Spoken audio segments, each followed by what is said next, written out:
Yes mga lods, for today's video at ito na naman tayo mga lods. Gagawa naman tayo ng ating recipe for today. Ayan. At ito ang gagawin natin mga lods. Ito yung ating isda. Yan mga lods no. Hindi yan ganyan mga lods, piprito natin siya. Yung isda na yan, ipiprito natin yan at yan ang ating ihalo. At siyempre mga lods, meron tayong ayan yung hipon natin mga lods. Ayan.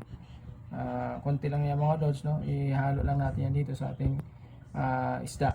Tapos ito naman yung ating mga lods, ating gulay. Ayan, nagsama-sama ko na sila. Pero naka-slice na yan sila lahat. Ayan, yung talong natin at yung ampalaya at yung ating okra at kalabasa mga lods. So ayan ang ating lalahok mga lods no. At siyempre ito yung ating malunggay. Ayan, mga lods, malunggay at sitaw. Ayan naman yung sitaw natin mga lods, siyempre no. At siyempre mga lods, ito yung pinakang natin, yung ating gata. Ayan, ayan mga lods, dalawang supot yan kasi yung isang supot niyan, yun yung unang gata. Tapos yung pangalawang supot mga lods ay yung pangalawang gata. So siyempre yun ang isasabaw natin mga lods doon sa ating at kasama na rin ating mga ating bawang at ayan, siling haba. Ayan, at sibuyas. Ayan mga lods no. Yan yung natin mga lods, ilalagay natin doon, pagkasama-samahin natin sila para doon sa ating recipe mga lods na sa araw na ito. So ayan mga lods, ayan, at samahan nyo ako mga lods hanggang sa dulo ng ating video. Tara mga lods.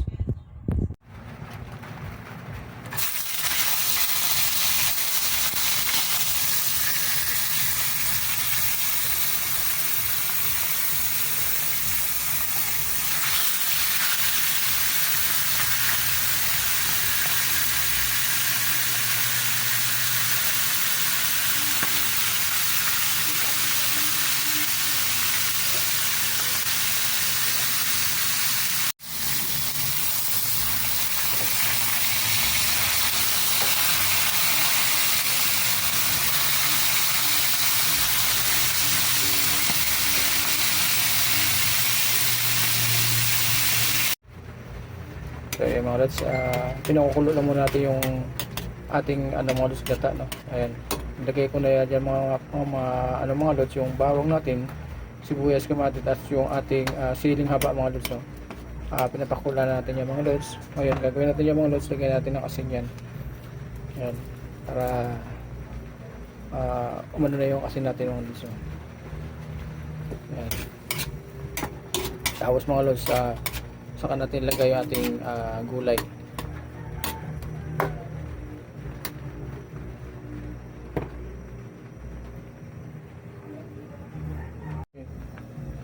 Mga lods, lagay natin yung kalabasa natin. Ayan. O ilagay sabay-sabay natin mga lods no? Para lang naman yan. Ayun yung natin talong. Ayan, pagsabay-sabay na natin sila mga lods.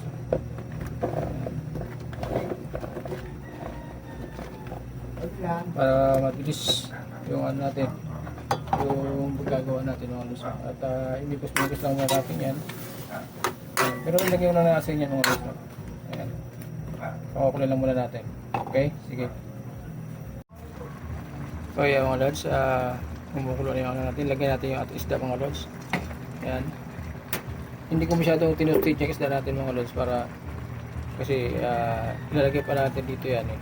Ayan, kali hinahap cook ko lang yan muna mga lods sabang prito natin. Half cook lang yan.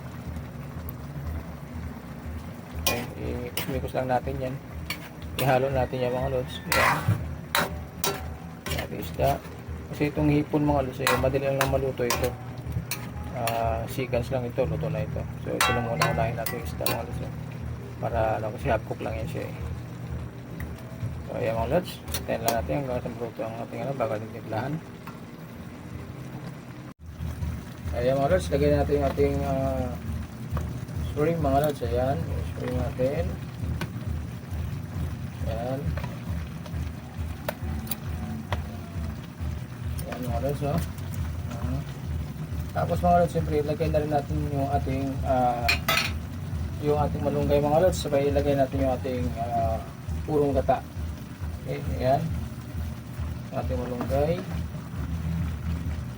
Ayan. Tapos yung ating purong gata, pampalapot to mga lods. Ayan. Ayan.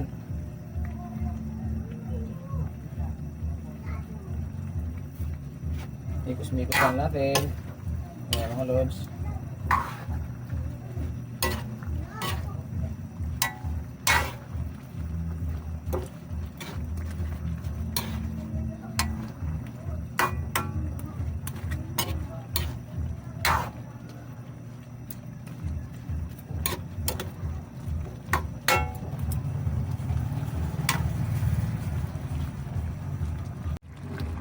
Okay, ito na yung ating seasoning mga lods.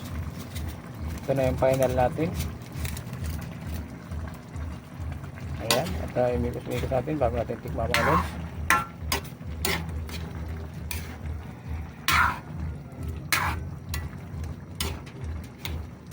Ayan mga lods, amoy pa lang talo-talo na mga lods.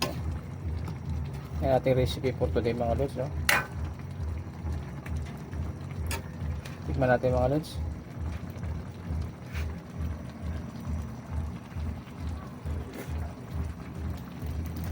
Wow, yummy mga lods.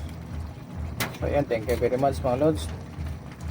Thank you for watching. God bless po at ingat po tayong lahat mga lods. Bye bye.